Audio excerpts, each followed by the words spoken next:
வணக்கம் மக்களே, நான் உங்கள் எஸ்டிகே. நம்ம இந்த வீடியோவில் எதை பற்றி பார்க்க போகிறோன்னா, உங்கள் வீட்டுக்கு உங்கள் கம்பெனிக்கு கரண்ட் பில் ஜாஸ்தியாகிட்டே இருக்கா, அதை ரெடியூஸ் பண்ணுறதுக்கு என்னென்ன ப்ரொசீஜர் பார்த்துட்டு இருக்கீங்களா? அதுக்கு சோலார் போடுறது பெஸ்ட்டான பெஸ்ட் ப்ரொசீஜராகவும் ஒரு டீட்டெயில்டு வீடியோவாகவும் இந்த வீடியோ இருக்க போது வாங்க வீடியோக்குள்ளே போகலாம்.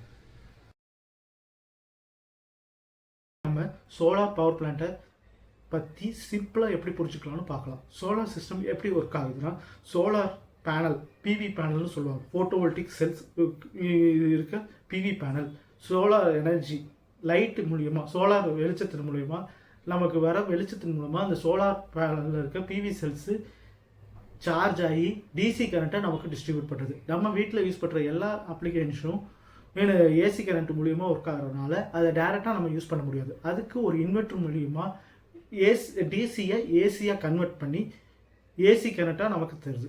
இது மூலியமாக சோலார் எனர்ஜி எலக்ட்ரிக்கல் எனர்ஜியாக மாறுறது தான் இந்த சோலார் சிஸ்டமோட பேசிக் கான்செப்ட். இதுக்கு என்னென்ன எக்யூப்மெண்ட் நமக்கு தேவைப்படுதுன்னா, சோலார் எனர்ஜியை நம்ம பிவி செல்ஸ் இன்க்ளூட் பண்ண பிவி பேனல்ஸ், சோலார் பேனல்னு சொல்லுவாங்க. அதுக்கப்புறம் அதை டிஸ்ட்ரிபியூட் பண்ணுறதுக்கு இப்போ சோலார் பவர் பேனல்லேருந்து நமக்கு டிசி கரண்ட் வரதுனால டிசி கேபிள், அதை டிஸ்ட்ரிபியூஷன் பண்ணுறதுக்கு டிசி டிஸ்ட்ரிபியூஷன் பாக்ஸ் நம்ம யூஸ் பண்ணுறோம். அந்த டிசி டிஸ்ட்ரிபியூஷன் பாக்ஸ்லேருந்து இன்வெர்ட்டருக்கு போகும். இன்வெர்ட்டர்லேருந்து நம்ம ஏசி கரண்ட்டாக வரும். ஏசி டிஸ்ட்ரிபியூட் பண்ணுறதுக்கு நம்ம ஏசி டிஸ்ட்ரிபியூஷன் பாக்ஸ் யூஸ் பண்ணலாம், இல்லை ஏசி பேனல்ஸ் யூஸ் பண்ணுறோம். இப்போ வீட்டுக்காக இருந்தால் ஏசி டிபிஸே போதும். நம்ம இண்டஸ்ட்ரியலாக இருந்தால் ஏசி பேனல்ஸ், நார்மல் பேனல்ஸ் எல்லாம் நம்ம யூஸ் பண்ணுற மாதிரி இருக்கும். அதுக்கப்புறம் நம்ம எனர்ஜி மீட்டருக்கு கொடுக்குற மாதிரி இருக்கும். எனர்ஜி மீட்டர் வழியாக நமக்கு லோடுக்கு கொடுக்குறோம். ஏன்னா நம்ம எப்படியா இருந்தாலும் யூசேஜை கால்குலேட் பண்ணுறதுக்கு, இப்போ ஆன்கிரிட் சிஸ்டம் போட்டிங்கன்னா அந்த யூசேஜை கால்குலேட் பண்ணுறதுக்கு நம்ம எனர்ஜி மீட்டர் வழியாக நம்ம லோடுக்கு கொடுக்குற மாதிரி இருக்கும். இந்த சோலார் சிஸ்டம் என்டையராகவே ப்ராப்பர் எர்த்திங் பண்ணியிருக்கணும். அதுக்கப்புறம் லைட்னிங் அரஸ்ட் ப்ரொவைட் பண்ணணும். பிகாஸ் ரூஃப் டாப்பில் போகிறது, ஹைட்டில் போகிறது, ஓப்பன் ஸ்பேஸில் போகிறது. ஏன்னா மழை காலத்தில் இடி இடிக்கிற போது ஏதாச்சும் நம்ம சிஸ்டம் எஃபெக்ட் ஆகிடக்கூடாது, நம்ம எக்யூப்மெண்ட் டேமேஜ் ஆகிடக்கூடாதுன்னு சொல்லி தான் நம்ம எப்போ சோலார் இன்ஸ்டாலேஷன் பண்ணாலும் ஒரு லைட்டிங் அரஸ்ட் ப்ரொவைட் பண்ணி நம்ம சிஸ்டமை சேவ் பண்ணுறதுக்கு பார்ப்போம். அதுக்கப்புறமேட்டா அதே மாதிரி ப்ராப்பர் எர்த்திங் கொடுத்துருப்பாங்க. இப்போ பேட்டரி ஏதாச்சும் நீடாக இருந்தால், இப்போ ஸ்டோரேஜ் பண்ணி நைட்டு யூஸ் பண்ணுற மாதிரி இருந்தால், சோலார் எனர்ஜியை ஸ்டோரேஜ் பண்ணி நைட்டு யூஸ் பண்ணுறதா இருந்தால் நம்ம பேட்டரி சிஸ்டமாக இது போடணும். அதுக்கப்புறமேட்டா நம்ம டொமஸ்டிக்காக இருந்தால் ஆன்கிரேட் பண்ணுற மாதிரி இருக்கும்.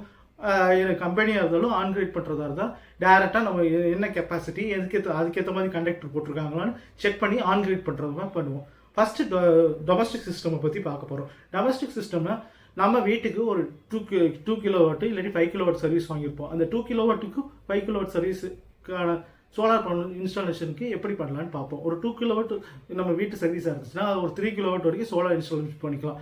ஸோ 3 கிலோவாட் வரைக்கும் சோலார் பேனல் போட்டு அதுக்கு ஒரு distribution box, DC distribution box வழியாக இன்வெர்ட்டர் கொடுத்து இன்வெர்ட்டர்லேருந்து நமக்கு லோடுக்கு யூஸ் பண்ணிக்கிட்டு இருக்கலாம்.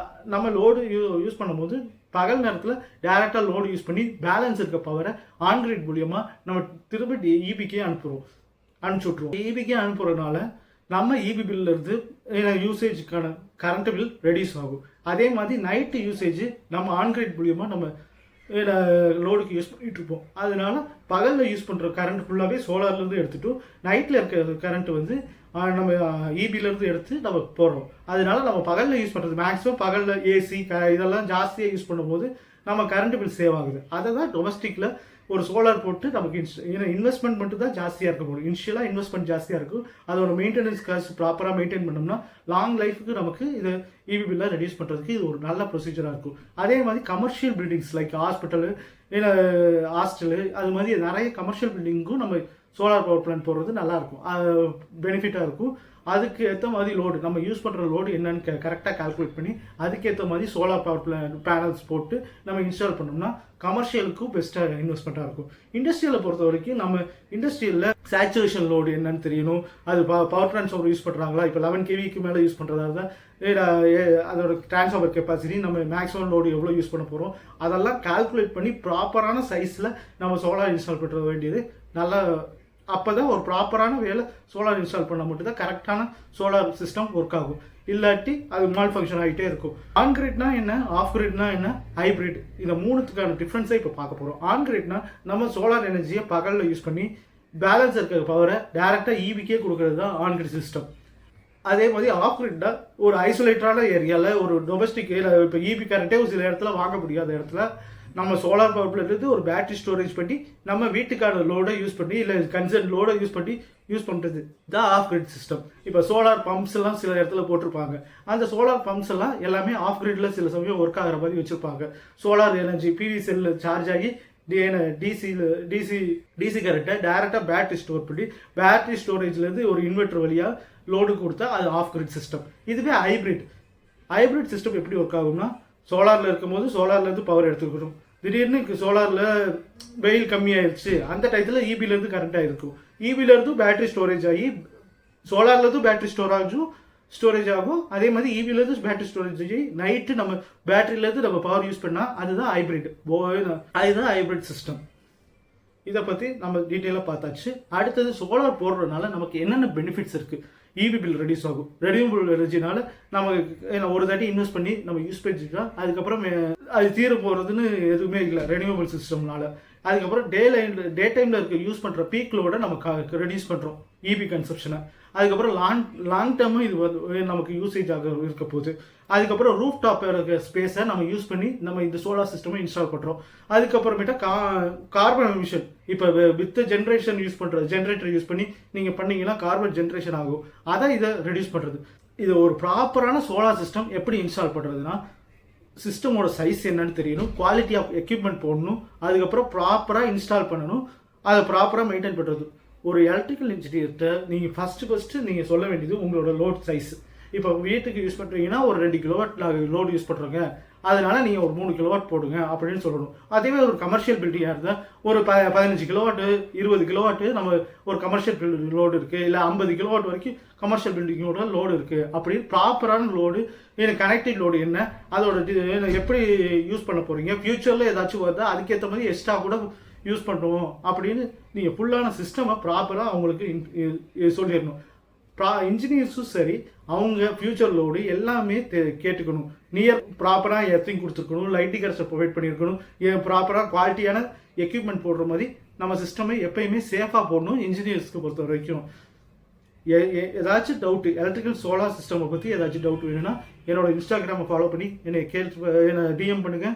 நான் உங்களுக்கு ப்ராப்பராக கைட் பண்ணி உங்களுக்கு எப்படி ஈஸியாக உங்கள் வீட்டுக்காக இருந்தாலும் சரி, டொமஸ்டிக்காக இருந்தாலும் சரி, கமர்ஷியலாக இருந்தாலும் சரி, இண்டஸ்ட்ரியல்ஸுக்கு எப்படி சோலார் பவர் பிளான்ட் போடலாம், என்ன மாதிரி டைப்ஸ் ஆஃப் சோலார் பேனல்ஸ் இருக்குது, நம்ம என்ன மாதிரி இன்வெர்டர்ஸ் போட்டால் உங்களுக்கு பெஸ்ட்டாக இருக்கும், எவ்வளோ காம்பேக்டாக நமக்கு ஈஸியாக ஒரு ஃப்ளெக்சிபிளாக உங்கள் வீட்டுக்கானதும் சரி, கமர்ஷியல் பில்டிங்காலும் சரி, இண்டஸ்ட்ரியல்ஸுக்கு எப்படி சோலார் பவர் போடலான்னு உங்களுக்கு டீட்டெயிலாக நான் என்னோட இன்ஸ்டா பேஜில் ஃபாலோ பண்ணி என்னை டிஎம் பண்ணிங்கன்னா உங்களுக்கு தெளிவாக சொல்கிறேன். சேஃப்டி, எலக்ட்ரிக்கல் சேஃப்டி தான் காம்ப்ரமைஸே பண்ணக்கூடாது. எல்லா எக்யூப்மெண்ட்டும் ப்ராப்பராக எர்த்திங் கொடுத்துருக்கணும்.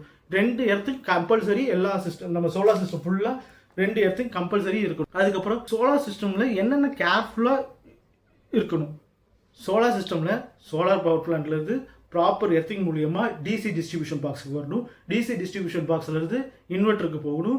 இன்வெர்ட்டர்லேருந்து ஏசி டிஸ்ட்ரிபியூஷன் பாக்ஸுக்கு வரணும். ஏசி டிஸ்ட்ரிபியூஷன் பாக்ஸ்லேருந்து உங்கள் எனர்ஜி மீட்டர் வழியாக உங்கள் லோடுக்கு கனெக்ட் பண்ணியிருக்கணும். இன்னும் ஆன்கிரவுண்ட் சிஸ்டமாக இருந்தால். இதுவே டொமஸ்டிக்கும் கமர்ஷியலுக்கும் என்ன எதில் போட்டால் உங்களுக்கு பெஸ்ட்டாக இருக்கும். டொமஸ்டிக்கும் யூஸ் பண்ணலாம், கமர்ஷியலுக்கும் யூஸ் பண்ணலாம். டொமஸ்டிக்னா இன்வெஸ்ட்மெண்ட் உங்களுக்கு கம்மியாக இருக்கும். ஒரு 2 கிலோவாட் 3 கிலோவாட் மட்டும் தான் போடுற மாதிரி இருக்கும். இதுவே கமர்ஷியலாக இருந்தாலும் சரி, இண்டஸ்ட்ரியலாக இருந்தாலும் சரி, உங்களுக்கு மேக்ஸிமம் சைஸ் ஒரு 50 கிலோவாட் போடுற மாதிரி இருக்கும், ஒரு 60 கிலோவாட் போடுற மாதிரி இருக்கும். 60 கிலோவாட் போடும்போது உங்களுக்கு இனிஷியல் அமௌண்ட்டு நிறைய செலவு பண்ணி நம்ம போடுற மாதிரி இருக்கும். அதனால மேக்ஸிமம் டொமஸ்டிக்கு நமக்கு ஈஸியாக யூஸ் பண்ணி நிறைய கவர்மெண்ட் ஸ்கீம்ஸ் மூலியமாக நம்ம பண்ணிக்கலாம்.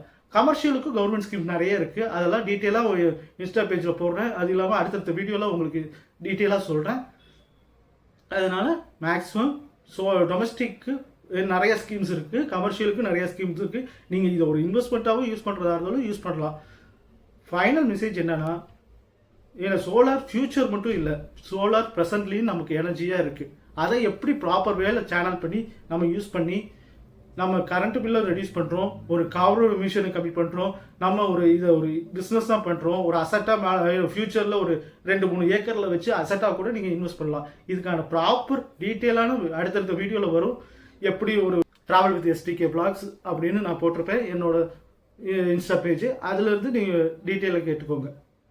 இந்த வீடியோ உங்களுக்கு கண்டிப்பாக யூஸ்ஃபுல்லாக இருந்திருக்கும். அடுத்த வீடியோ எப்படி ஒரு வீட்டுக்கு ஒரு சோலார் பவர் பிளான்ட் எப்படி கால்குலேட் பண்ணுறது, இதை ஒரு இன்வெஸ்ட்மெண்ட்டாக எப்படி யூஸ் பண்ணுறது, அதுக்கப்புறம் central government and state government schemes எல்லாம் என்னென்ன சோலார் பேஸ்டு இருக்குன்னு தெளிவாக அடுத்தடுத்த வீடியோவில் வருது. So thank you. Stay safe and stay positive.